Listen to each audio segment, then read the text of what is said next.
नाज़रीन किराम, अमेरिका दुनिया में यह क्लेम करता था कि हम सुपर पावर हैं, हमारी जैसी ताकत किसी के पास नहीं है, हम जिसके ऊपर चाहें हमला कर सकते हैं।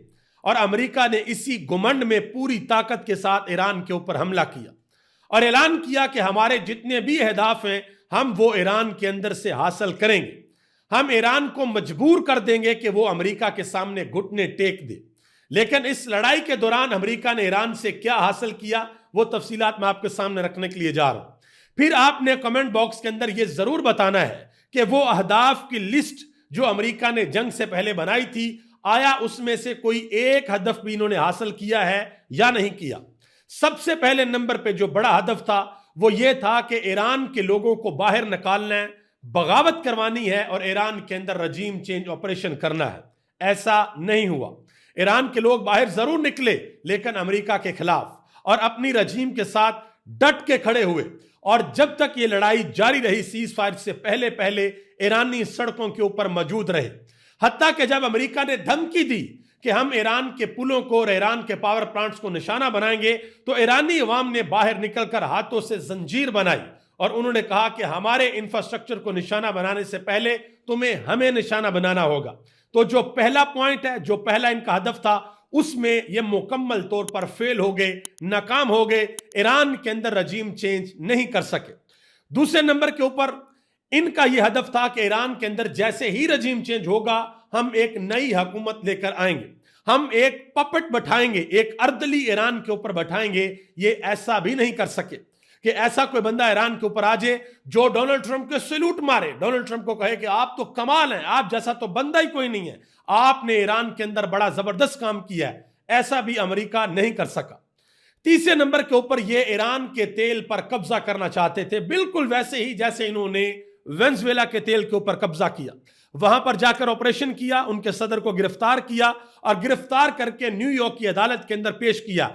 ऐसा ही कुछ ये ईरान के अंदर करना चाहते थे कि ऑपरेशन करें, ईरान को घुटनों के ऊपर लेकर आएं और ईरान के तेल के ऊपर बदमाशी के साथ कब्जा करें। ये ऐसा भी नहीं कर सके। इसके बाद इनका जो अगला हदफ था, जो बहुत बड़ा हदफ था, वो ये था कि आबना हुर्मुज़ के ऊपर अमेरिका अपना कंट्रोल बनाएगा।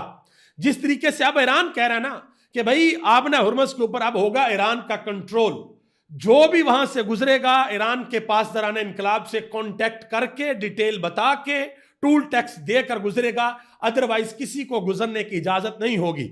यही काम अमेरिका करना चाहता था कि भाई हम रजीम चेंज करेंगे, वहां पर हमारी फौजें जाएंगी, आबना हुर्मुज़ को हम कंट्रोल करेंगे और वहां से हम पैसा बनाएंगे। ऐसा भी नहीं हो सका। जबकि जंग से पहले आबना हुर्मुज़ बिल्कुल फ्री थी, लेकिन अब फ्री नहीं है, अब ईरान का उसके ऊपर कंट्रोल है।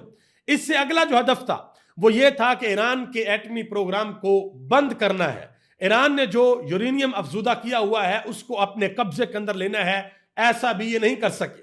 जो ईरान के ऊपर एक बहुत बड़ा ऑपरेशन किया गया जिसमें अमेरिका के फाइटर जेट्स आए, C-130 त्यारे आए, हेलीकॉप्टर्स आए, बम्बार त्यारे आए, जो अस्फहान के करीब बहुत बड़ा ऑपरेशन किया गया, जिसको नाम यह दिया गया जी हमने अपने पायलट को रेस्क्यू किया है। एक्चुअली में वो ऑपरेशन दुनिया भर का मीडिया ये रिपोर्ट कर रहा है कि मुमकिन तौर पर यह था कि भाई किसी ना किसी तरीके से जो अफसूदा यूरेनियम है उसको अमेरिका अपने कब्जे के अंदर ले सके। ये इसके अंदर भी नाकाम हो गए।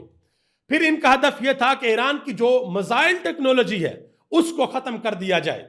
और अमेरिका ने पहले 3-4 दिन के बाद ये ऐलान कर दिया था कि ईरान के पास अब कोई ताकत नहीं है, ईरान के पास एक ही रास्ता है कि वो झुक जाएं, डील करें अमेरिका के साथ, सजदा करें अमेरिका को। ऐसा भी नहीं हो सका।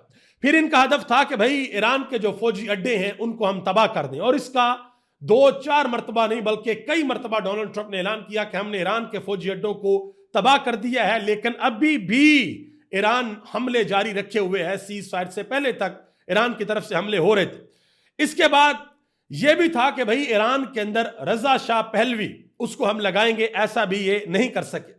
और यह हदफ भी था कि ईरान से चीन और रूस का जो असर और रसूख है उसको खत्म कर देंगे। ऐसा भी ये नहीं कर सके। तो जितनी चीजें मैंने आपको बताई, रजीम चेंज ऑपरेशन करना, नई हुकूमत लाना, ईरान के तेल पर कब्जा करना, आबरे हुर्मुज़ के ऊपर कब्जा करना, ईरान के अफसूदा यूरेनियम को हासिल करना, मिसाइलों को तबाह करना, फौजी अड्डों को तबाह करना, जोहरी तनसीबात को खत्म करना, ईरान के अंदर अपना पपट बैठाना, ये तकरीबन 9-10 अहदाफ मैंने आपको बताए हैं। इसमें से कोई हदफ भी हासिल नहीं हुआ।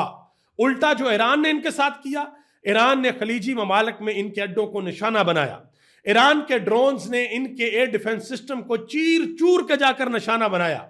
उन्होंने बताया कि भाई हम करेंगे। इसराइल का जो आयरन डोम था, जिसके बारे में कहा जाता था कि भाई उसको तो कोई हाथ नहीं लगा सकता, ईरान ने उसको भी डॉज किया, ब्रीच किया और जाकर ईरान ने वहां पर भी हिट किया। और अभी भी ईरानी ये कहते हैं कि हम अपनी पूरी ताकत के साथ हैं।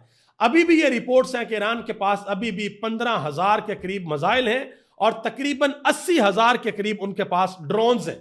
इतनी बड़ी तादाद के अंदर अभी भी ईरान के पास जखीरा पड़ा हुआ है। और अभी ये जो सीज फायर हुआ, जो कि नाम का सीज फायर एक्चुअली हुआ नहीं है, हमले जो है लेबनान के ऊपर इसराइल की जानिब से जारी हैं और ईरान ने भी आपने हुर्मुज़ को बंद कर दिया है। अभी ये जो डायरेक्टली लड़ाई बड़ी रुकी हुई है, इसमें अमेरिका भी तैयारी कर रहा है और ईरान भी तैयारी कर रहा है कि अगर दोबारा लड़ाई शुरू होती है तो हमने किस तरीके से लड़ना है। नाज़रीन किराम, अभी तक इतना, इंशाल्लाह और जो भी अपडेट्स आएंगी वो आप तक पहुंचाऊंगा। तब तक लिए मुझे इजाजत दें। आप सबका बहुत बहुत शुक्रिया। अस्सलामु अलैकुम व रहमतुल्लाहि व बरकातुहू।